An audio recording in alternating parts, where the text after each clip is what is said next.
Hello friends, मैं उदय कुमार स्वागत करता हूँ आप सभी को आपके अपने यूट्यूब चैनल ए1 स्टडी बाला पर।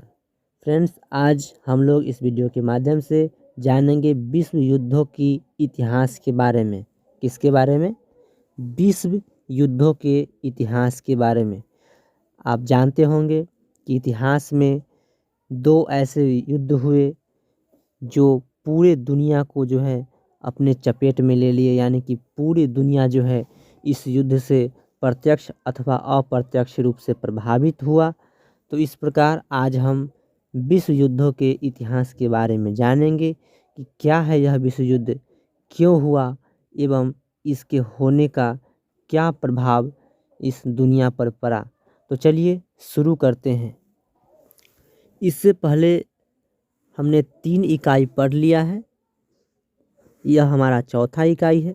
पहला इकाई में आपने भौगोलिक खोज के बारे में जाना, दूसरा इकाई में आपने अमेरिकी स्वतंत्रता संग्राम के बारे में जाना और तीसरी इकाई में आपने फ्रांस की क्रांति के बारे में जाना और यह चौथी इकाई जो है विश्व युद्धों के बारे में इसमें जानना है। तो आपने पहले इकाई में जाना कि भौगोलिक खोज हुआ। क्या हुआ? भौगोलिक खोज हुआ, यानी कि जो पहले सारी दुनिया को केवल एशिया और यूरोप के साथ ही व्यापार का व्यापारिक मार्ग पता होता है और बाकी महाद्वीपों के बारे में इन लोगों को जानकारी नहीं होता है। तो उस समय जो खोज होता है नई समुद्री मार्गों का, उससे यूरोपीय देश विभिन्न देशों के साथ अपना व्यापार स्थापित करते हैं और व्यापार करने के क्रम में जो है वो इन देशों को धीरे धीरे अपना उपनिवेश बना लेते हैं और यही उपनिवेश बनाने के चक्कर में, यानी कि यही उपनिवेश बनाने पर पूरे यूरोपीय देश जो है लग गए थे। सबसे ज़्यादा यूरोपीय देश जो थे वो उपनिवेश बनाने में प्रतिद्वंदिता कर रहे थे, यानी कि एक दूसरे से ज़्यादा उपनिवेश बनाना चाहते थे। इसी क्रम में यूरोपीय देशों में मतभेद हो जाता है और विश्व 2 गुटों में बढ़ जाता है और एक ऐसा मोमेंट आ जाता है, एक ऐसा परिस्थिति आ जाता है कि पूरे विश्व जो है युद्ध के लिए तैयार हो जाता है और युद्ध शुरू हो जाता है। इस प्रकार से हम बारी बारी से इसका अध्ययन करेंगे। तो चलिए शुरू करते हैं। देखिए यहाँ पर लिखा हुआ है कि प्रथम विश्व युद्ध। आप जानते हैं कि विश्व मतलब दुनिया, विश्व मतलब सारी दुनिया, युद्ध मतलब लड़ाई। तो यानी कि सारी दुनिया जो है इस लड़ाई में क्या हुआ था? शामिल हुआ था, प्रत्यक्ष अथवा अप्रत्यक्ष रूप से इन पर प्रभाव पड़ा था, इसलिए इस युद्ध का नाम विश्व युद्ध रखा गया। तो चलिए, प्रथम विश्व युद्ध जो हुआ था वो कब से कब तक हुआ? तो वो 1914 से 1918 तक, यानी कि 4 साल तक चला। तो चलिए इसी के बारे में जानते हैं कि यह विश्व युद्ध क्या था और यह क्यों हुआ। देखिए, विश्व इतिहास में 1914 का एक वर्ष ऐसे युद्ध के लिए उल्लेखनीय है जिसने संपूर्ण विश्व को अपनी आगोश में ले लिया और युद्धरत देशों ने अपने संपूर्ण संसाधन इसमें झोंक दिए। यानी कि यह प्रथम विश्व युद्ध 1914 में शुरू हुआ और लगभग जो है संपूर्ण विश्व इसमें क्या करता है? प्रत्यक्ष अथवा अप्रत्यक्ष रूप से शामिल होता है और इसमें अपना सारा संसाधन लगा देता है युद्ध जीतने के लिए। ठीक है, कहता है कि विश्व के लगभग तमाम देश इससे प्रत्यक्ष और अप्रत्यक्ष रूप से प्रभावित हुए। इस युद्ध ने कई देशों के राजनीतिक, आर्थिक स्थिति और नक्शा बदल दिए। इस युद्ध के कारणों को निम्नलिखित रूपों में खोजा जा सकता है। देखिए, जब विश्व युद्ध हुआ तो कई सारे देश के क्या राजनीतिक, आर्थिक और स्थिति क्या हुआ? राजनीतिक स्थिति, आर्थिक स्थिति और नक्शा बदल गया। यानी कि कुछ ऐसे देश थे जिनमें पहले से क्या था? राजतंत्र था, वहाँ पर लोकतंत्र स्थापित हुआ। आर्थिक स्थिति यानी कि जो मजबूत थे, इस युद्ध में उन्होंने इतना पैसा खर्च किया जिससे कि उनकी आर्थिक स्थिति खराब हो गई। उसके बाद नक्शा बदल गया, यानी कि कुछ देश जो है वो स्वतंत्र हुए एवं क्या हुए, उसका नक्शा बदल गए। चलिए देखते हैं इन विश्व युद्ध के कारण क्या क्या थे। देखिए पहला है साम्राज्यवादी प्रतिस्पर्धा। यानी कि मैंने आपको बताया कि जब भौगोलिक खोज हुई तो यूरोपीय देश जहाँ पर औद्योगिकरण का दौर शुरू हो चुका था, यानी कि उत्पादन जो है मशीनों के द्वारा होता था, उसमें अधिक कच्चे मालों की आवश्यकता होती थी और माल भरपूर रूप से उत्पादन होता था, तो उससे बेचने के लिए एक नई बाजार की ज़रूरत थी। इसके लिए यूरोपीय देशों ने उपनिवेश बनाना शुरू किया। यानी कि उपनिवेश यानी कि किसी ऐसे देश पर अपना शासन स्थापित करना जिसे अपना हिसाब से वह वहाँ पर शासन लागू करता था। ठीक है, जैसे कि उपनिवेश में अगर वह अपना शासन स्थापित कर लेता था तो वहाँ से कच्चा माल अपने हिसाब से कम दामों में लाता था और अपने यहाँ से तैयार माल उस उपनिवेश के बाज़ारों में यानी कि उस देश के बाज़ारों में अपने हिसाब से उच्च मूल्य पर बेचता था। इससे उसे अधिक लाभ होता था। तो इसीलिए यूरोपीय देश क्या किया, उपनिवेश बनाना शुरू कर दिए। इसी उपनिवेश बनाने के दौर में एक दूसरे से अधिक उपनिवेश बनाना चाहे, इसके लिए उन सब में आपस में टकराव हुआ और धीरे धीरे पूरे यूरोप दो गुटों में बटा और विश्व युद्ध हो जाता है। देखिए यहाँ पर कहता है कि औद्योगिक क्रांति के बाद से ही बाजारों के विस्तार के लिए उपनिवेशों के निर्माण की प्रक्रिया शुरू हो गई थी। ऐसे में पूर्व के साम्राज्यवादी आधिपत्य को चुनौती दिए बिना औपनिवेशिक क्षेत्र का निर्माण संभव नहीं था। यानी कि यूरोप में औद्योगिक क्रांति जैसे ही हुआ वैसे ही क्या हुआ था, बाजार के विस्तार के लिए उपनिवेश का निर्माण शुरू हो गया था। तो जो नए नए प्रत्येक देश में एक ही साथ तो औद्योगिक क्रांति नहीं हुआ, कुछ देश में पहले हुआ एवं कुछ देश में बाद में हुआ। तो जिस देश में पहले हो चुका था वो देश पहले ही अपना बाजार के लिए अपना उपनिवेश बना लिए, और जिन देश में बाद में औद्योगिक क्रांति शुरू हुआ वो देश तो बाद में ही अपना उपनिवेश बनाना सोचेंगे ना। तो पहले से जो लोग उपनिवेश बना चुके थे उसको चुनौती दिए बिना उपनिवेश नहीं बनाया जा सकता था। ठीक है, तो इस दौर में क्या होता है कि इस दौर में जर्मनी और इटली का प्रवेश बाद में हुआ। पहले किसने प्रवेश किया, यानी कि पहले उपनिवेश कौन बनाया, तो पहले उपनिवेश फ्रांस और इंग्लैंड ये सब बनाए। ठीक है, और जर्मनी इटली बाद में उपनिवेश बनाना शुरू करते हैं। इस कारण उन्हें कम ही उपनिवेश हाथ लगे। इसी कारण जर्मनी और इटली को कम ही उपनिवेश बन पाए, लेकिन उनकी साम्राज्यवादी लिप्सा रुकने का नाम नहीं ले रही थी, लेकिन ये और ज़्यादा उपनिवेश बनाना चाहते थे। ठीक है, 1914 ईस्वी तक जर्मनी औद्योगिक क्षेत्र में काफ़ी प्रगति कर चुका था। 1914 ईस्वी तक जर्मनी जो है औद्योगिक क्षेत्र में काफ़ी प्रगति कर चुका था। वो ब्रिटेन और फ्रांस को भी पीछे छोड़ चुका था। ठीक है, आगे देखिए, जर्मनी को भी उद्योग के लिए कच्चे माल और फिर तैयार माल के लिए बाजार की आवश्यकता थी, किंतु एशिया और अफ्रीका के अधिकांश हिस्से को पुराने साम्राज्यवादी देश आपस में बांट चुके थे। यूरोपीय देश जिनमें पहले औद्योगिकरण हो चुका था वो क्या किए थे, एशिया और अफ्रीका के जितने भी देश थे उन्हें अपना उपनिवेश पहले ही उन्होंने बना लिया था। उसके बाद जर्मनी बाद में क्या करता है, उपनिवेश बनाना चाहता है। ठीक है, ऐसी परिस्थिति में जर्मन साम्राज्यवादियों ने पतनशील तुर्की साम्राज्य की अर्थव्यवस्था पर अपना नियंत्रण करना चाहा।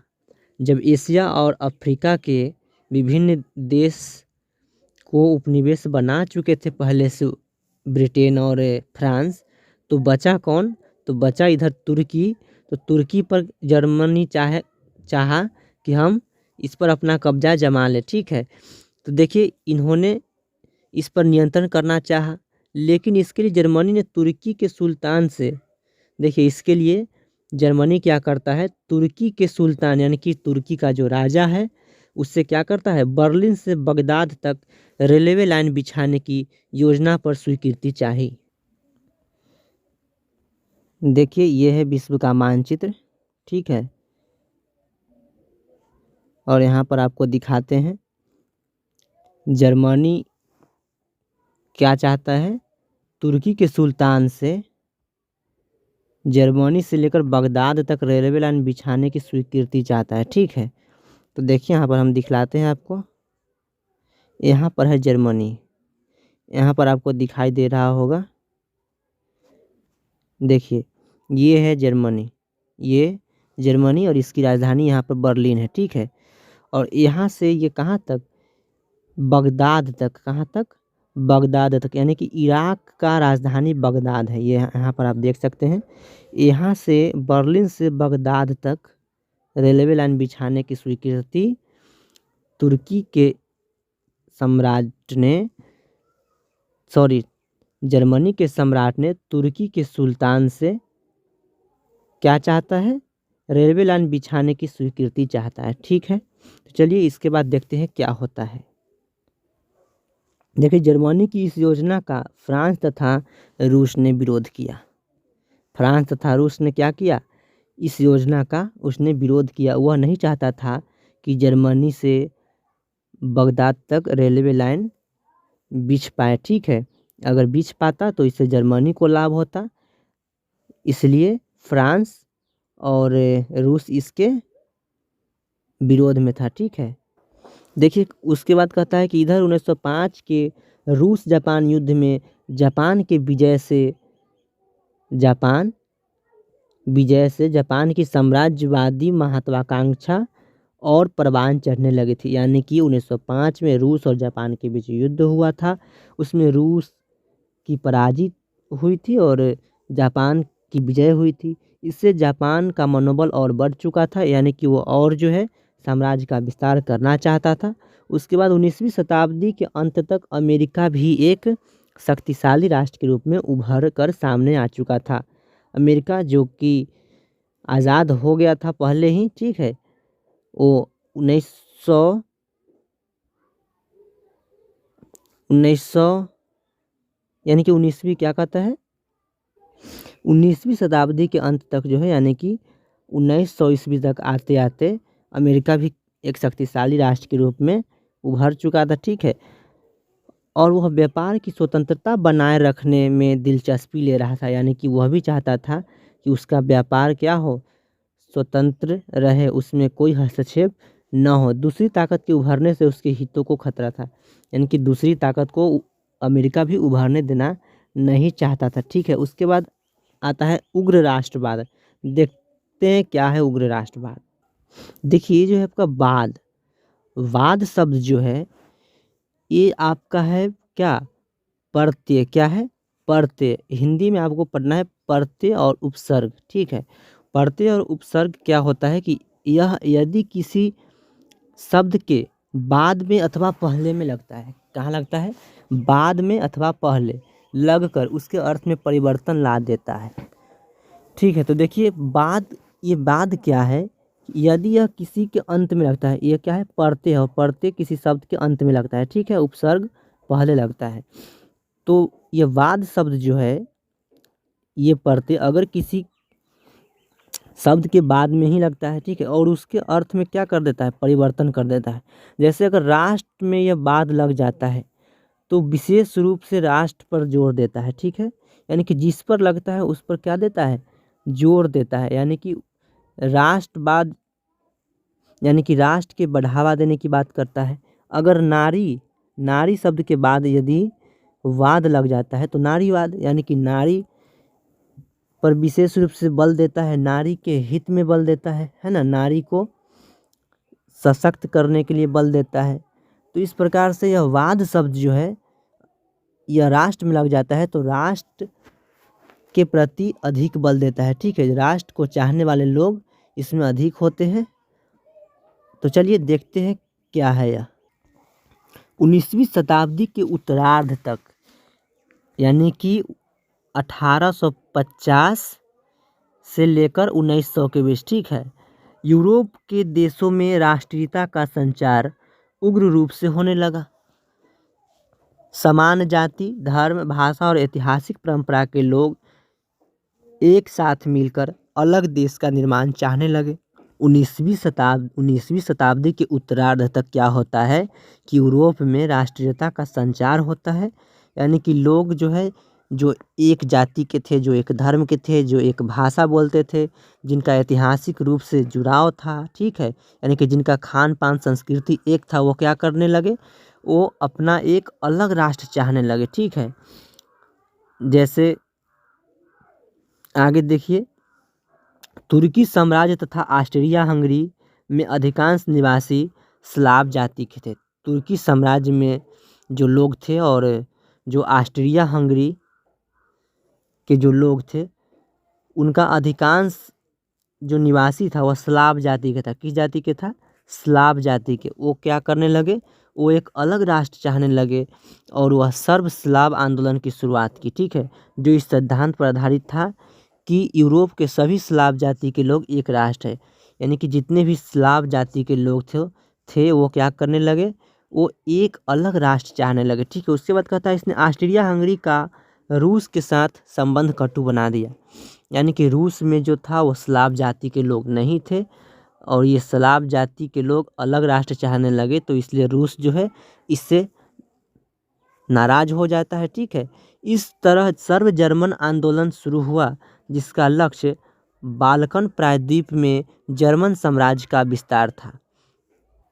देखिए इधर क्या हुआ, इधर जब तुर्की साम्राज्य और ऑस्ट्रिया हंगरी के लोग एक स्लाव जाति जितने भी थे वो अलग राष्ट्र चाहने लगे, तो दूसरी तरफ क्या होता है कि जर्मनी क्या करता है कि बाल्कन प्रायद्वीप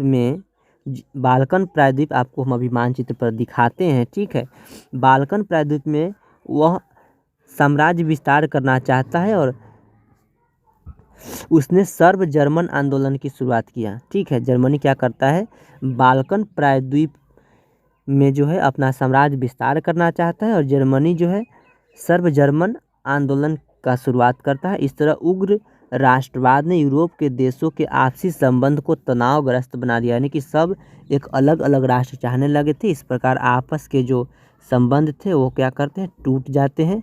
ठीक है, देखिए यही है आपका बाल्कन क्षेत्र, यही है आपका बाल्कन क्षेत्र बोला जाता है। ठीक है, इसमें आपको स्लोवेनिया है, यहाँ पर क्रोएशिया है, ठीक है, उसके बाद बोस्निया है, उसके बाद मॉन्टेनिग्रो है ना, ग्रीस है और बुल्गारिया है, मैसेडोनिया है। इस प्रकार से कई सारे देश को मिलाकर बाल्टिक क्षेत्र बोला जाता है। ठीक है, यही बाल्टिक क्षेत्र को जर्मनी अपने साम्राज्य में मिलाना चाहता है। तो चलिए देखते हैं आगे। अगला कारण है सैन्यवाद। क्या है? सैन्यवाद। तो हमने आपको बताया था कि राष्ट्रवाद यानी कि बाद जो प्रत्यय है वो किसी शब्द के बाद में लगता है और उस पर जो है अधिक जोर दिया जाता है। ठीक है, तो सैन्यवाद का मतलब अधिक बल कहाँ दिया जाता है? सेना के विस्तार पर। ठीक है, तो अधिक बल जो है सेना के विस्तार पर दिया जाने लगा यूरोपीय देशों में। देखिए क्या होता है, कहता है कि यूरोपीय देश अपनी सैन्य शक्ति का सारा ध्यान केंद्रित कर रहे थे सैनिक शक्ति पर। ठीक है, फ्रांस, जर्मनी आदि प्रमुख यूरोपीय देश अपनी राष्ट्रीय आय का लगभग 85% सैनिक तैयारियों पर व्यय करते थे। देखिए राष्ट्रीय आय का कितना प्रतिशत व्यय करने लगे? 85%, यानी कि अधिक ध्यान जो है सैनिक विस्तार पर देने लगे। ठीक है, देखिए 1913-14 में फ्रांस के पास लगभग 8 लाख, फ्रांस के पास 1913-14 में 8 लाख, जर्मनी के पास 7,60,000 और रूस में 15 लाख की अस्थायी सेना थी। उसके बाद जल सेना के क्षेत्र में शुरू से ही इंग्लैंड का अस्तित्व था, यानी कि जल क्षेत्र में जो नौसेना में जो है इंग्लैंड आगे था और उसके बाद जर्मनी जो है इसको नीचा दिखाने के लिए क्या करता है कि जहाजी बेड़ा बनाना शुरू करता है और 1912 में जर्मनी इम्प्रेटर नामक, कौन सा? इम्प्रेटर नामक जहाज बना लेता है जो उस समय का सबसे बड़ा जहाज होता है। इस प्रकार जर्मनी इंग्लैंड के बाद दूसरा शक्तिशाली राष्ट्र बन जाता है। आगे देखिए क्या होता है, आगे गुटों का निर्माण। विश्व युद्ध का कारण क्या है? गुटों का निर्माण भी है। जैसे साम्राज्यवादी लिप्सा के शिकार शक्तिशाली देश अपने अपने हितों के अनुरूप गुटों का निर्माण करने लगे थे। यानी कि जिन देश का जिससे बनता था, ठीक है, उससे अपना क्या करने लगे, अपना समझौता करने लगे, ठीक है। तो इस प्रकार गुट का निर्माण होने लगा। एक समान स्वार्थ को केंद्र में रखकर राष्ट्र रणनीति तय करने लगे थे। परिणाम स्वरूप संपूर्ण यूरोप गुटों में बंट गया। धीरे धीरे सैनिक शिविर का रूप लेते जा रहा था। यूरोप जो है वो धीरे धीरे सैनिक शिविर का रूप लेते जा रहा था। यूरोप में यह प्रक्रिया 19वीं शताब्दी से ही जारी थी। गुट का निर्माण कब से हो रहा था? 19वीं सदी यानी कि 1800 से लेकर 1800 से ही गुट का निर्माण यूरोप में होने लगा था, ठीक है। यूरोप में गुटबंदी का जन्मदाता जर्मनी के चांसलर बिस्मार्क को माना जाता है। यूरोप में गुटबंदी का जन्मदाता किन्हें माना जाता है? जर्मनी के चांसलर। चांसलर कहते हैं प्रधानमंत्री को। किसको? प्रधानमंत्री को। यानी कि जर्मनी का चांसलर बिस्मार्क थे। कौन थे? बिस्मार्क थे। ये गुट का शुरुआत सबसे पहले करते हैं। इसने क्या किया? 1779 में ऑस्ट्रिया के साथ द्वैध संधि की। ऑस्ट्रिया के साथ जर्मनी 1879 में क्या करते हैं? एक संधि करता है, ठीक है। और उसके बाद 1882 ईस्वी में एक त्रिगुट बना। फिर जो है 1882 ईस्वी में यानी कि 3 साल बाद जर्मनी जो है फिर एक गुट का निर्माण करता है जिसे ट्रिपल अलायंस बोलते हैं। क्या बोला जाता है? ट्रिपल अलायंस, ठीक है। इस गुट में कौन कौन होता है? जर्मनी होता है और ऑस्ट्रिया हंगरी और इटली होता है। कौन कौन? Germany, Austria Hungary. यानी कि आज ऑस्ट्रिया हंगरी अलग है लेकिन पहले एक ही था, ठीक है। जर्मनी, ऑस्ट्रिया हंगरी और इटली मिलकर जो है गुट का निर्माण करता है। इसे ट्रिपल अलायंस बोला जाता है। क्या बोला जाता है? ट्रिपल अलायंस बोला जाता है। और यह बिस्मार्क ने किसके विरुद्ध बनाया था? यह फ्रांस के विरुद्ध बनाया था। यद्यपि इटली की विश्वसनीयता संदिग्ध थी, लेकिन इटली साथ देगा, है ना। इसके लिए जो है विश्वसनीयता संदिग्ध थी, यानी कि जर्मनी को विश्वास नहीं था कि इटली जो है एकदम साथ देगा ही, यानी कि इटली साथ ना भी दे सकता था, ठीक है। आगे देखिए, क्योंकि उसका मुख्य उद्देश्य यूरोप में ऑस्ट्रिया हंगरी से कुछ इलाके छीनना और फ्रांस की सहायता से त्रिपोली को जीतना था। देखिए, इटली की विश्वसनीयता क्यों संदिग्ध थी? क्योंकि उसका मुख्य उद्देश्य क्या था? उसका मुख्य उद्देश्य यूरोप में ऑस्ट्रिया हंगरी से कुछ इलाके छीनना, यानी कि यूरोप में ऑस्ट्रिया और हंगरी से कुछ इलाके छीनना और फ्रांस की सहायता से त्रिपोली को जीतना। यानी कि ये क्या कहता है, इटली जो है ये त्रिपोली को जीतना चाहता था। यानी त्रिपोली क्या था? अफ्रीकी महादेश में लीबिया नाम का एक देश है। कहाँ पर? अफ्रीकी महादेश में, यानी कि अफ्रीका महादेश में लीबिया नाम का एक देश है, ठीक है। उसकी राजधानी है त्रिपोली। उसकी राजधानी त्रिपोली, जो कि ये इटली के नीचे है। इटली के नीचे है। उसे इटली फ्रांस की मदद से लेना चाहता था, ठीक है। तो उम्मीद करता हूँ कि आप समझ चुके होंगे। चलिए आगे देखते हैं। उसके बाद आगे कहता है कि इस त्रिगुट के विरोध में फ्रांस, रूस और ब्रिटेन ने 1907 में एक त्रिदेशीय संधि, जिसे ट्रिपल एतौंत बोला जाता है, ठीक है, त्रिदेशीय संधि की। यह सामान्यतः हितों और समझदारी पर आधारित ढीला ढाला गठजोड़ था। इन दोनों गुटों की उपस्थिति ने युद्ध की भयावहता को तय कर दिया। आपने देखा कि एक ट्रिपल अलायंस गुट बन गया और दूसरा ट्रिपल एतौंत बन गया। ट्रिपल अलायंस में यहाँ पर देखिए, ट्रिपल अलायंस में जर्मनी, ऑस्ट्रिया हंगरी और इटली आ गए। और ट्रिपल एतौंत में कौन आ गए? फ्रांस, रूस और ब्रिटेन आ गए, ठीक है। तो इस प्रकार यूरोप जो है 2 गुटों में विभाजित हो गया। चलिए देखते हैं आगे क्या होता है।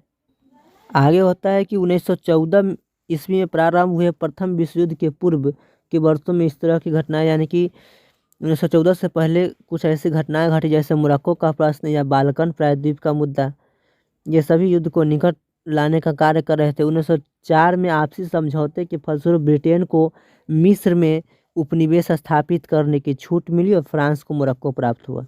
यानी कि 1904 में फ्रांस और ब्रिटेन अपने आप में क्या कर लेते हैं, समझौता कर लेते हैं और ब्रिटेन मिस्र में अपना उपनिवेश स्थापित करते हैं और फ्रांस मोरक्को में, फ्रांस मोरक्को, ये दोनों मोरक्को और मिस्र जो है ये क्या है, अफ्रीकी देश है। क्या है, अफ्रीकी देश है। तो दोनों आपस में समझौता करके एक एक देश में अपना उपनिवेश स्थापित कर लेते हैं।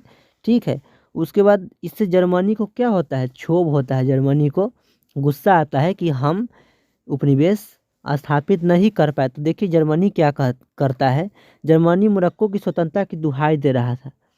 यानी कि मोरक्को को फ्रांस ने उपनिवेश बना लिया था और इससे क्या हुआ, जर्मनी को तो कुछ मिला नहीं।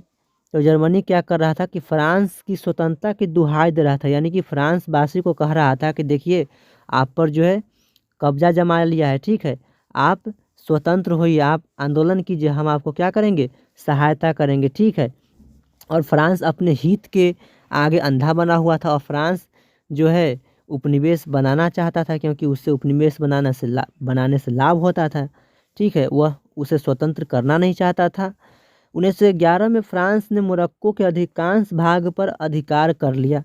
1911 में फ्रांस जो है मोरक्को के अधिकांश भाग पर क्या कर लिया, अधिकार कर लिया। ठीक है, देखिए आगे क्या होता है। 1904 में ऑस्ट्रिया ने तुर्की पर अपना अधिकार जमा लिया। 1904 में क्या होता है, ऑस्ट्रिया जो है वो तुर्की पर अपना अधिकार जमा लेता है। इस क्षेत्र को सर्बिया भी लेना चाहता था। अब ऑस्ट्रिया तुर्की पर अधिकार जमा लिया तो तुर्की को कौन लेना चाहता था, तुर्की को सर्बिया भी लेना चाहता था। ठीक है, वह बाल्कन क्षेत्र में एक संयुक्त स्लाव राज्य कायम करना चाहता था। यानी कि तुर्की जो था वह बाल्कन क्षेत्र में क्या करना चाहता था, संयुक्त स्लाव राज्य कायम करना चाहता था। इसके लिए उसे रूस का समर्थन प्राप्त था, तुर्की को रूस का समर्थन प्राप्त था। ठीक है, रूस ने ऑस्ट्रिया को युद्ध छेड़ने की धमकी दी। रूस ने कहा कि ये इसे तो सर्बिया लेना चाहता था, तुम कैसे ले लिया। ठीक है, तो रूस सर्बिया का सपोर्टर था। ठीक है, तो रूस क्या करता है, रूस ऑस्ट्रिया को युद्ध छेड़ने की धमकी देता है और जैसे ही रूस, यहाँ पर देखिए, ऑस्ट्रिया को युद्ध छेड़ने की धमकी दी, इस पर जर्मनी खुलकर ऑस्ट्रिया के पक्ष में आ गया। ऐसे तो संधि पहले से किए हुए था ऑस्ट्रिया और ये क्या कहता है, ऑस्ट्रिया और जर्मनी के बीच, और जैसे ही ऑस्ट्रिया को रूस धमकी देता है वैसे ही ऑस्ट्रिया जो है खुलकर जर्मनी ऑस्ट्रिया के पक्ष में खुलकर आ जाता है। ठीक है, अंततः रूस को पीछे हटना पड़ा। उस समय जर्मनी रूस से भी शक्तिशाली था। ठीक है, तो जैसे ही जर्मनी ऑस्ट्रिया के पक्ष में खुलकर आ जाता है तो रूस पीछे हट जाता है, रूस पीछे हट जाता है। लेकिन इस घटना से रूस और जर्मनी में कटुता बढ़ी, रूस और जर्मनी में क्या हुआ, दुश्मनी हो गया। साथ ही जर्मनी फ्रांस के प्रति भी उतना ही विषाक्त था। जर्मनी फ्रांस के प्रति क्या था, उतना ही विषाक्त था। यानी कि उसको मोरक्को में उसका जो है विरोध किया था, उसे उपनिवेश बनाने नहीं दिया था। ठीक है, हालांकि बनाने नहीं देता था, बना तो लिया फ्रांस ने, लेकिन उसमें जर्मनी क्या किया था, विरोध किया था। इसको लेकर इन दोनों में पहले से ही दुश्मनी था। जर्मनी का चांसलर बिस्मार्क फ्रांस को पंगु बना देना चाहता था। यानी कि जर्मनी का चांसलर जो प्रधानमंत्री बिस्मार्क था वो क्या करना चाहता था, फ्रांस को पंगु यानी कि फ्रांस को सांप से ख़त्म कर देना चाहता था। ठीक है, उससे फ्रांस के धनी प्रदेश अल्सास तथा लॉरेन पर अपना अधिकार कर लिया था। देखिए बिस्मार्क क्या करता है, जर्मनी के जो चांसलर बिस्मार्क होता है वो फ्रांस के धनी प्रदेश, फ्रांस में धनी प्रदेश थे अल्सास तथा लॉरेन, इस पर जर्मनी अपना कब्जा कर लेता है। ठीक है, आगे देखिए क्या होता है। जर्मनी ने मोरक्को में भी फ्रांस का डटकर विरोध किया था। जर्मनी मोरक्को में भी फ्रांस का डटकर विरोध किया। फलतः यह खाई बढ़ती गई और इसने विश्व युद्ध को नज़दीक कर दिया। देखिए एक दूसरे के विरोधी बन गए थे फ्रांस और जर्मनी, और यह खाई बढ़ते गया और विश्व युद्ध को और नज़दीक करते गया। चलिए देखते हैं आगे क्या होता है।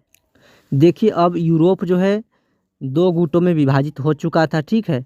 एक था ट्रिपल अलायंस और दूसरा था ट्रिपल एतौंत, ठीक है। ट्रिपल अलायंस में आपने देखा कि जर्मनी, ऑस्ट्रिया, हंगरी और क्या था, इटली था। और उसके बाद ट्रिपल एतौंत में कौन कौन थे? फ्रांस थे, ठीक है, फ्रांस थे, रूस थे और ब्रिटेन थे। तो इस प्रकार विश्व दो गुटों में विभाजित हो चुका था। तो चलिए देखते हैं आगे क्या होता है। देखिए युद्ध की शुरुआत कैसे होता है। युद्ध की शुरुआत एक मामूली घटना से हुई। अगर संपूर्ण यूरोप गुटों में न बटा होता और कटुता एवं विद्वेष का माहौल पहले से व्याप्त न होता तो शायद यह घटना नहीं हो पाती। देखिए पहले से ही यूरोप दो गुटों में विभाजित हो चुका था और एक दूसरे के प्रति जो है नाखुशी था एकदम, ठीक है। यानी कि पहले से ही माहौल ख़राब हो चुका था, दुश्मनी बढ़ चुका था, ठीक है।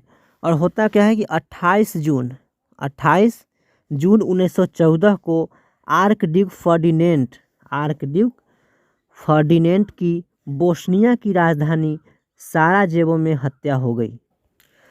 ऑस्ट्रिया एक देश है, आपने जाना कि ऑस्ट्रिया जो है यूरोपीय देश है, ठीक है। तो ऑस्ट्रिया का ही ये क्या होता है, युवराज होते हैं आर्कड्यूक का मतलब युवराज होता है, ठीक है। तो ऑस्ट्रिया के ही आर्कड्यूक का नाम था क्या, फर्डिनेंट। क्या था, फर्डिनेंट।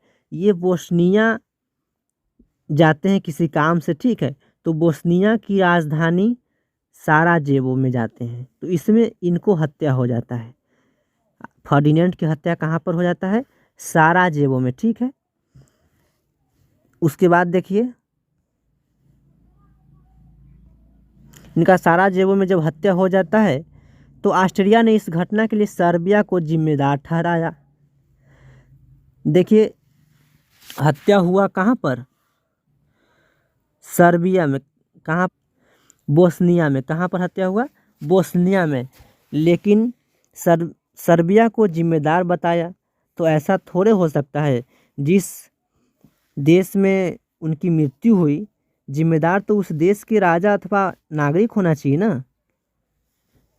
तो उस देश को जिम्मेदार न बताकर ऑस्ट्रिया ने दूसरे देश, बगल वाले देश सर्बिया को जिम्मेदार बताया, क्योंकि सर्बिया जो था ऑस्ट्रिया के विरोधी था, ठीक है, जो कि तुर्की पर अधिकार करना चाहता था और तुर्की पर अधिकार ऑस्ट्रिया ने भी किया था। तो इस बात को लेकर दोनों में मतभेद था। तो इससे आगे क्या होता है कि सर्बिया,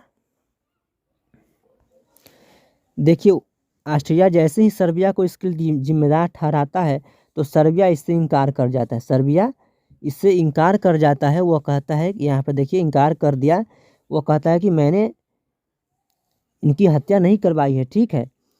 इसे वह स्वतंत्रता पर कुठाराघात समझता था। अब किसी को बिना मतलब का दोष दे रहे हैं तो कैसे भला मान सकता है, ठीक है। उसने कहा कि ये तो हमारा स्वतंत्रता पर क्या है, कुठाराघात है। यानी कि ऐसा थोड़े हो सकता है कोई आकर कह दे कि आप मरवा दिए, तो कोई थोड़े प्रमाण होना चाहिए ना कि कैसे मरवाए। इनका देश में मृत्यु होता तब नहीं जिम्मेदार होते, इनका देश में तो मृत्यु हुआ नहीं, ठीक है। तो फलतः 28 जून 1914 को ऑस्ट्रिया ने सर्बिया के खिलाफ क्या कर दिया, युद्ध की घोषणा कर दिया। देखिए ऑस्ट्रिया क्या करता है कि सर्बिया के खिलाफ युद्ध की घोषणा कर दे। जब सर्बिया इनकार कर दिया मानने से इनका बात, तो ये क्या कर देते हैं, युद्ध की घोषणा कर देते हैं, ठीक है। 28 जुलाई 1914 को युद्ध की शुरुआत हो जाती है। कब, 28 जुलाई 1914 को। देखिए आगे, रूस ने सर्बिया का पूर्ण सहायता का वचन दिया। रूस सर्बिया का सहयोग किया, ठीक है, और युद्ध की तैयारी करने लगा। रूस ने कहा कि ठीक है हम तुम्हारे साथ है तो युद्ध करो, और रूस ने क्या किया, अपना भी युद्ध का तैयारी करने लगा। 1 अगस्त 1914 को रूस और 3 अगस्त 1914 को फ्रांस के खिलाफ युद्ध की घोषणा किसने कर दिया, जर्मनी ने 28 जुलाई को सर्बिया के विरुद्ध और 1 अगस्त को रूस के विरुद्ध और 3 अगस्त को फ्रांस के विरुद्ध, यानी कि जर्मनी एक साथ जो है 3 युद्ध की घोषणा कर दिया। ठीक है, आगे देखिए आगे फ्रांस पर दबाव डालने के लिए जर्मन सेना 4 अगस्त को बेल्जियम में घुस गई। देखिए जर्मनी पहले तो 28 जुलाई को ऑस्ट्रिया 28, उसके बाद देखिए 1 अगस्त को रूस और 3 अगस्त को फ्रांस के खिलाफ, और फिर देखिए लगले जो है यानी कि उसके तुरंत बाद 4 अगस्त को बेल्जियम में घुस जाता है जर्मन की सेनाएं, यानी कि 4 तरफ जो है जर्मनी सेना बट जाता है। ठीक है, उसी दिन यानी कि 4 अगस्त को ही ब्रिटेन ने जर्मनी के खिलाफ युद्ध की घोषणा कर दी। अब देखिए क्या होता है, और इस तरह व्यापक रूप धारण करने लगा, यानी कि एक दूसरे के जो हित थे वो अपने अपने हितों के पक्ष में युद्ध करने लगे। ठीक है, इस तरह युद्ध जो है धीरे धीरे इसमें और सारे देश जुड़ते गए और युद्ध लंबा होते गया। आगे चलकर देखिए क्या होता है, जापान ने सुदूर पूर्व में जर्मनी के उपनिवेश हथियाने के उद्देश्य से जर्मनी के खिलाफ युद्ध की घोषणा कर दी। यानी कि जापान चाहता था कि जैसे ही जर्मनी हार जाएगा तो मैं क्या कर लूँगा, इसके उपनिवेश पर अपना अधिकार कर लूँगा। इसके चलते जो है जापान जर्मनी के खिलाफ चला गया। ठीक है, तुर्की और बुल्गारिया जर्मनी के तरफ हो गए, तुर्की और बुल्गारिया जर्मनी के तरफ हो गए। त्रिगुट का सदस्य होने के बावजूद, जो आपने देखा कि ट्रिपल अलायंस का सदस्य था इटली, इसके सदस्य यानी कि जर्मनी के पक्ष में होने के बावजूद उसने क्या किया, कुछ देर तो वह तटस्थ रहा, यानी कि युद्ध में भाग नहीं लिया, लेकिन अंततः वह जर्मनी और ऑस्ट्रिया हंगरी के खिलाफ युद्ध में शामिल हो गया, यानी कि ऑस्ट्रिया का और जर्मनी का साथ नहीं दिया। ठीक है, इस प्रकार आर्क ड्यूक फर्डिनेंड यानी कि युवराज फर्डिनेंड की हत्या युद्ध के तात्कालिक कारण के रूप में सामने आया। इस प्रकार आपने देखा कि युद्ध हुआ। अब है युद्ध का अंत हुआ और शांति संधिया की गई। ठीक है, तो युद्ध का अंत कैसे होता है, 1917 ईस्वी में। कब, 1917 ईस्वी में एक और महत्वपूर्ण घटना घटी। वह घटना क्या था, रूस का युद्ध से अलग हो जाना। अब तक रूस के 6 लाख से अधिक सैनिक मारे जा चुके थे। रूस में कुल 15 लाख सैनिक थे, उसमें से 6 लाख सैनिक मारे जा चुके थे, यानी कि लगभग 40% सैनिक रूस के मर चुके थे। रूस की अर्थव्यवस्था भी अत्यंत दयनीय हो गई थी। बोल्शेविक सरकार के सत्ता में आते ही इसके नेता लेनिन एक विज्ञप्ति जारी की, और जिसमें दूसरे के क्षेत्रों को हथियार बिना और युद्ध के हर्जाने लिए बिना शांति स्थापित करने के प्रस्ताव रखे गए थे। यानी कि रूस में एक नया सरकार आता है और वह युद्ध विराम कर देता है, यानी कि युद्ध से अलग हो जाता है, और वह घोषणा करता है कि कोई भी देश किसी से युद्ध का हर्जाने न ले और क्या करे, युद्ध समाप्त कर दे। ठीक है, और उसके बाद देखिए रूस जो है इस प्रकार युद्ध से हट जाता है और जर्मनी इसका कमजोरी मान लेता है। रूस हट जाता है तो जर्मनी को लगता है कि वह क्या है, कमज़ोर है, और उस पर बहुत सारा शर्तें लाद देता है, मुश्किल शर्तें लाद देता है। लेकिन फिर भी रूस जो है इसे स्वीकार करके युद्ध से क्या हट जाता है, पीछे हट जाता है। और मार्च 1918 में रूस जर्मनी एक शांति संधि हुई और रूस युद्ध से पूर्णतः अलग हो गया। यानी कि मार्च 1918 में रूस और जर्मनी में एक संधि होता है और इस प्रकार रूस जो है युद्ध से हट जाता है। देखिए रूस के हट जाने से लोगों में बहुत खुशी होता है और लोग जो है युद्ध से हटने के लिए आवाज़ उठाने लगते हैं। यानी कि जो युद्धरत देश थे उनके लोग जो है युद्ध से हटने के लिए आवाज़ उठाते हैं और क्या करते हैं, आगे चलकर विद्रोह करने लगते हैं। ठीक है, जगह जगह पे सैनिक विद्रोह होने लगे। रूस की नई सरकार से विश्व के जनता का क्या हुआ, मनोबल ऊंचा हुआ।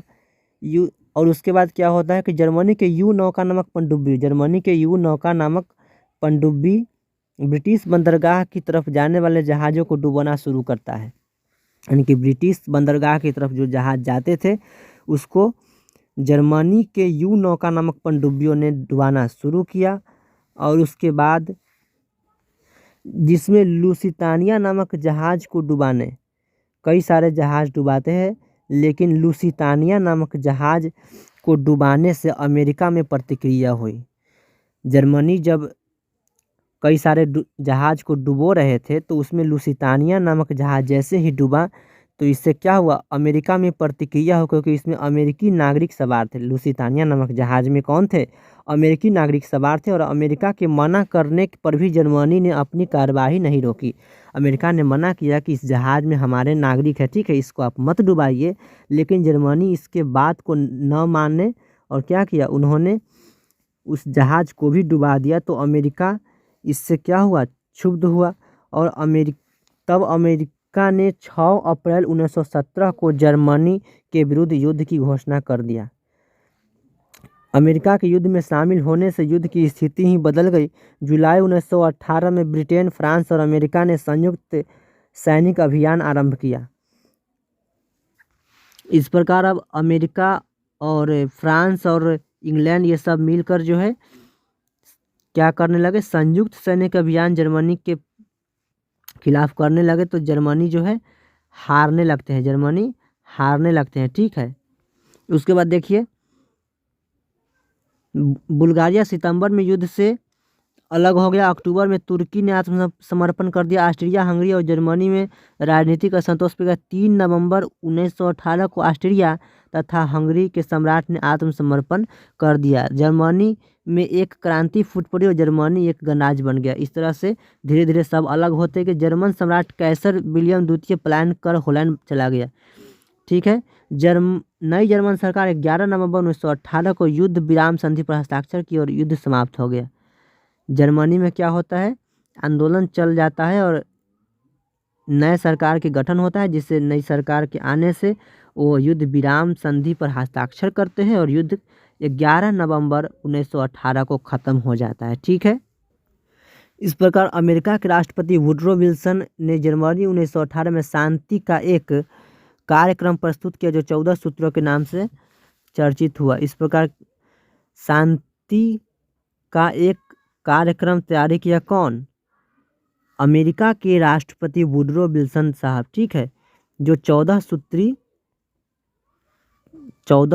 सूत्र के नाम से क्या हुआ, चर्चित हुआ, ठीक है। इसमें क्या था, इसमें बेल्जियम की स्वतंत्रता, हथियारों में कमी, फ्रांस को अल्सास तथा लॉरेन की वापसी, यूरोप में स्वतंत्र राज्यों की स्थापना, है ना। उसके बाद सभी राज्यों की स्वतंत्रता की जमानत के लिए अंतर्राष्ट्रीय संगठन की स्थापना, यानी कि एक अंतर्राष्ट्रीय संगठन का निर्माण करना था, ठीक है। यानी कि अब तक के विश्व में कोई ऐसा संगठन नहीं था जो अंतर्राष्ट्रीय मुद्दों पर क्या करे, अंतर्राष्ट्रीय मुद्दों पर बातचीत करे, ठीक है। तो इस प्रकार क्या होता है, राष्ट्र संघ यानी कि नेशन, लीग ऑफ नेशन, क्या, लीग ऑफ नेशन की स्थापना यानी कि राष्ट्र संघ की स्थापना का प्रस्ताव वुडरो विल्सन साहब रखते हैं, ठीक है।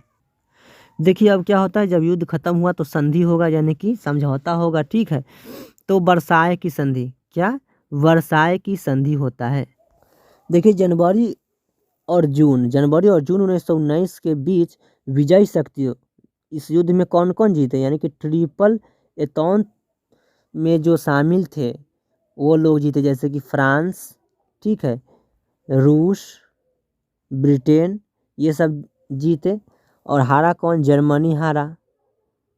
जर्मनी के जो सपोर्ट में जैसे ऑस्ट्रिया था, हंगरी हारा, ठीक है। इस प्रकार क्या होता है कि जब युद्ध खत्म होता है तो विजयी शक्तियों का एक सम्मेलन पेरिस के उपनगर वर्साय में और फिर पेरिस में हुआ। यानी कि वर्साय क्या है, पेरिस का उपनगर है, ठीक है, पेरिस का उपनगर है। पहला बार इसमें सम्मेलन होता है वर्साय में और दूसरी बार कहाँ पर, पेरिस में सम्मेलन होता है। यानी कि पेरिस जो है फ्रांस की राजधानी, कहाँ है, फ्रांस की राजधानी है, ठीक है। तो यहाँ पर सम्मेलन होता है। हालांकि इन सम्मेलन में 27 देश भाग ले रहे थे। कितने देश भाग ले रहे थे? 27 देश भाग ले रहे थे, लेकिन 3 देश जैसे ब्रिटेन, फ्रांस और अमेरिका ही निर्णायक भूमिका निभा रहे थे। यानी कि मेजर देश कौन कौन थे? यानी कि मुख्य रूप से यही भूमिका निभा रहे थे। ठीक है, अमेरिका के राष्ट्रपति वुडरो विल्सन, ब्रिटेन के प्रधानमंत्री लॉयड जॉर्ज और फ्रांस के प्रधानमंत्री जॉर्ज क्लूमेंसू थे। ठीक है, ये 3 प्रमुख व्यक्ति थे जो शांति संधि की शर्तें तय कर रहे थे और पराजित राष्ट्रों के मत्थे इसे गढ़ रहे थे। यानी कि पराजित राष्ट्र पर क्या कर रहे थे? सारा दोष दे रहे थे और सारा भरपाई जो है पराजित राष्ट्रों को ही करने के लिए कह रहे थे। ठीक है, रूस को भी इस शांति संधि प्रक्रिया से बाहर रखा गया। मुख्य संधि जर्मनी के साथ 28 जून 1919 को हुई। इसे वर्साय की संधि कहा जाता है। ठीक है, यानी कि 28 जून 1919 को जर्मनी के साथ एक संधि होता है। इसी संधि को वर्साय की संधि कहा जाता है। ठीक है, पराजित जर्मनी को संधि पर हस्ताक्षर करने के लिए मजबूर किया गया। यानी कि जर्मनी को जो है उन पर बोझ लाद दिया गया। इनका युद्ध का भरपाई करने के लिए उनसे स्वीकृति नहीं मांगी गई, उन पर लाद दिया गया कि आपको जो है इतना भरपाई करना है। जर्मनी इसके लिए जर्मनी तैयार नहीं थे। वो नहीं चाहते थे कि इतना उन पर जो है रकम लाद दी जाए। ठीक है, लेकिन जर्मनी को मजबूर कर दिया जाता है। इस प्रकार जर्मनी जो है नाखुश हो जाते हैं। देखिए क्या होता है। संधि में जर्मनी को युद्ध का जिम्मेदार बताया गया। फ्रांस को अल्सास लॉरेन का क्षेत्र वापस दे दिया गया। यानी कि जो जर्मनी इस पर कब्जा कर लिया था, ठीक है, फ्रांस को दे दिया गया। जर्मनी का सार क्षेत्र की कोयला खदानों को 15 वर्ष के लिए फ्रांस को दे दिया गया। जर्मनी में एक सार नाम का जगह है जो कि कोयला के लिए जाना जाता है, यानी कि वहाँ पर कोयला उत्पादन अधिक मात्रा में होता है। उसको फ्रांस को 15 वर्ष के लिए दे दिया गया और इसकी प्रशासन यानी कि इसकी देखरेख जो है राष्ट्र संघ को दे दिया गया। ठीक है, किसकी देखरेख? तो ये सार क्षेत्र की देखरेख। ठीक है, जर्मनी को अपने युद्ध पूर्व क्षेत्र का कुछ भाग डेनमार्क, बेल्जियम, पोलैंड और चेकोस्लोवाकिया को भी देना पड़ा। यानी कि युद्ध से पहले जर्मनी को जो कुछ भाग था उसे इन सब देशों के बीच बांट दिया गया। राइन नदी की घाटी क्षेत्र को सेना रहित करने का फैसला किया गया। राइन नदी का क्षेत्र में कहा गया जर्मनी को कि आप सेना नहीं रख सकते हैं। ठीक है, संधि के तहत जर्मनी को 1 लाख तक सीमित कर दी गई। यानी कि जर्मनी को कहा गया कि आप 1 लाख से अधिक सैनिक नहीं रख सकते हैं। उससे वायु सेना और पनडुब्बियों रखने का अधिकार भी छीन लिए गए। जर्मनी को सिर्फ स्थल सेना रखने का अधिकार दिया गया, वो भी 1 लाख, और उनसे वायु सेना और पनडुब्बियों का भी अधिकार छीन लिया गया। जर्मनी के सारे उपनिवेश विजित राष्ट्रों ने आपस में बांट लिए। जर्मनी जितने भी उपनिवेश बनाए थे वो सब विजित राष्ट्रों ने, जैसे कि जो युद्ध में जीते, जैसे कि फ्रांस जीते, इंग्लैंड है ना, रशिया, ये सब क्या कर लिए? अपने में बांट लिए। ठीक है, जैसे टोगा और कैमरून को ब्रिटेन और फ्रांस ने आपस में बांट लिया। टोगा और कैमरून जो है यह अफ्रीकी देश है, इसको ब्रिटेन और फ्रांस ले लेते हैं। ठीक है, दक्षिण पश्चिमी अफ्रीका और पूर्वी अफ्रीका में स्थित जर्मन उपनिवेश ब्रिटेन, बेल्जियम, दक्षिण, मतलब ये सब जो है बांट लेते हैं। ठीक है, आगे देखिए क्या होता है। आगे देखिए, कहता है कि परंतु जर्मनी के अधिकार या नियंत्रण करने वाले चीनी क्षेत्र चीन को नहीं लौटाए गए। जर्मनी के अधिकार या नियंत्रण करने वाले चीनी क्षेत्र, यानी कि जर्मनी जो चीन के क्षेत्र में कब्जा किए हुए था उसको जर्मनी चीन को नहीं दिया गया, बल्कि वो किसको दे दिया गया? जापान को दे दिया गया। युद्ध में मित्र राष्ट्रों को जो हानि हुई एवं क्षति हुई उसका हर्जाना भी जर्मनी को भरना था। इस प्रकार जर्मनी को 6 अरब 10 करोड़ पाउंड की भारी रकम निश्चित कर दी गई। जर्मनी को 6 अरब 10 करोड़ पाउंड की भारी रकम निश्चित कर दी गई। इससे जर्मनी नाखुश था। ठीक है, देखिए न केवल जर्मनी को बल्कि जर्मनी के सहयोगियों से भी संधि की गई। ठीक है, ऑस्ट्रिया हंगरी को विभाजित कर दिया गया। जो ऑस्ट्रिया हंगरी पहले एक ही था उसको क्या कर दिया गया, विभाजित कर दिया गया। ऑस्ट्रिया से कहा गया कि वह हंगरी, चेकोस्लोवाकिया, यूगोस्लाविया और पोलैंड की स्वाधीनता को मान्यता दे। यानी कि ऑस्ट्रिया का जो उपनिवेश था, यानी कि ऑस्ट्रिया उपनिवेश नहीं, ऑस्ट्रिया के जो क्षेत्र में चेकोस्लोवाकिया, यूगोस्लोवाकिया इत्यादि थे, वो सब को क्या कर दिया गया, स्वतंत्र कर दिया गया। ठीक है, उसे अपने क्षेत्र भी इन देशों को और इटली को देने पड़े। यानी कि ऑस्ट्रिया को अपने क्षेत्र भी इन सब को देने पड़े। ठीक है, उसके बाद देखिए बाल्कन क्षेत्र में अनेक परिवर्तन किए गए, अनेक राज्य बनाए गए और उनके बीच भूभागों का हस्तांतरण किया गया। बाल्टिक राज्य जो रूसी साम्राज्य के भाग थे स्वतंत्र घोषित कर दिया गया।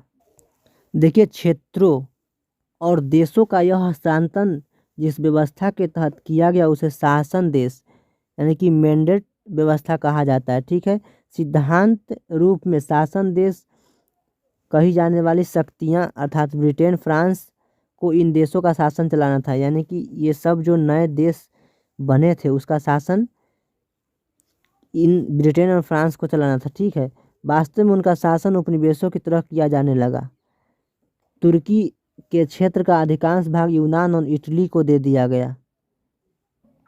तुर्की का क्षेत्र भी बांट दिया गया। ठीक है, और उसके बाद तुर्की को एक छोटा सा राज्य बनाने का निर्णय लिया गया। देखिए इन शांति संधियों का एक प्रमुख अंग था राष्ट्र संघ यानी कि लीग ऑफ नेशंस का प्रासंविदा, यानी कि एक राष्ट्र संघ का निर्माण किया गया। ठीक है, इसके तहत संधि किया गया। अमेरिका के राष्ट्रपति वुडरो विल्सन के 14 सूत्री सिद्धांतों में इसकी चर्चा थी। इसके उद्देश्य थे शांति सुरक्षा बनाए रखना है, अंतर्राष्ट्रीय झगड़ों का शांतिपूर्ण निपटारा करना और युद्ध का सहारा न लेने के लिए बाध्य करना। यानी कि एक संस्था का निर्माण होता है, इसके बाद राष्ट्र संघ का इसमें इन सब चीज़ों का प्रावधान किया गया था। ठीक है, देखिए उसके बाद युद्ध और शांति संधियों के परिणाम क्या हुआ। युद्ध हुआ और शांति संधि हुआ तो क्या क्या हुआ। देखिए अब तक के हुए युद्ध में सबसे भयावह युद्ध था, यानी कि यह युद्ध जो हुआ सबसे भयावह था। इसकी व्यापकता और बर्बादी त्रासदीपूर्ण थी, बहुत ज़्यादा बर्बाद हुआ था इसमें लोग। ठीक है, विभिन्न अनुमानों के अनुसार 45 करोड़ लोग इस विश्व युद्ध से प्रभावित हुए। कितने लोग प्रभावित हुए, 45 करोड़ लोग। मरने वालों की संख्या 90 लाख बतलाई जाती है। ठीक है, इस युद्ध में कितने लोग मरे, 90 लाख लोग मरे, जो युद्ध में भाग लेने वालों की संख्या का लगभग 7वां भाग, यानी कि जितने लोग भाग लिए उसका 7वां भाग लोग जो है मर गए। ठीक है, लाखों लोग अपंग हो गए और हवाई हमलों, अकालों और महामारियों से भारी संख्या में असैनिक लोग भी मारे गए। ठीक है, उसके बाद विभिन्न देशों की राजनीतिक और आर्थिक व्यवस्था छिन्न-भिन्न हो गई, इससे अनेक सामाजिक समस्याएं खड़ी हुई। यानी कि जो व्यवस्था पहले से चला आ रहा था वो व्यवस्था जो है बिल्कुल छिन्न-भिन्न हो गया और अराजकता की स्थिति उत्पन्न हो गई। ठीक है, देखिए नई राजनीतिक व्यवस्था का उदय हुआ। इससे क्या हुआ, नया राजनीतिक व्यवस्था का उदय हुआ। प्रथम विश्व युद्ध और इसके बाद संपन्न शांति संधियों ने अनेक देशों की राजनीतिक व्यवस्था में परिवर्तन किया। कई राजतंत्र नष्ट हो गए, कई देशों में लोकतांत्रिक व्यवस्था का उदय हुआ।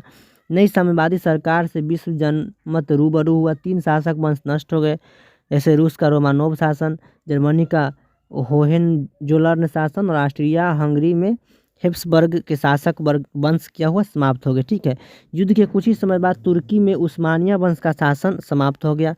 ऑस्ट्रिया और हंगरी 2 अलग अलग स्वतंत्र राज्य बन गए। जो ऑस्ट्रिया हंगरी पहले एक ही था, अब क्या हुआ, 2 अलग अलग हो गए। ठीक है, चेकोस्लोवाकिया और यूगोस्लोवाकिया स्वतंत्र देशों के रूप में उभरे। चेकोस्लोवाकिया और यूगोस्लोविया भी क्या हुआ, स्वतंत्र हुआ। यूरोप का वर्चस्व समाप्त हुआ। यूरोप का जो वर्चस्व पूरे दुनिया पर पहले था वह समाप्त हुआ और संयुक्त राज्य अमेरिका विश्व शक्ति बनकर उभरा। संयुक्त राज्य अमेरिका इसके बाद जो है विश्व शक्ति बनकर उभरा और यूरोप का वर्चस्व समाप्त हुआ। वह सैनिक और आर्थिक दृष्टि से यूरोप को पीछे छोड़ दिया था। सैनिक और आर्थिक दृष्टि से अमेरिका जो था वो यूरोप को पीछे छोड़ दिया था, यानी कि अमेरिका आगे निकल गया। ठीक है, कुछ ही समय बाद विश्व रंगमंच पर सोवियत रूस भी विश्व शक्ति के रूप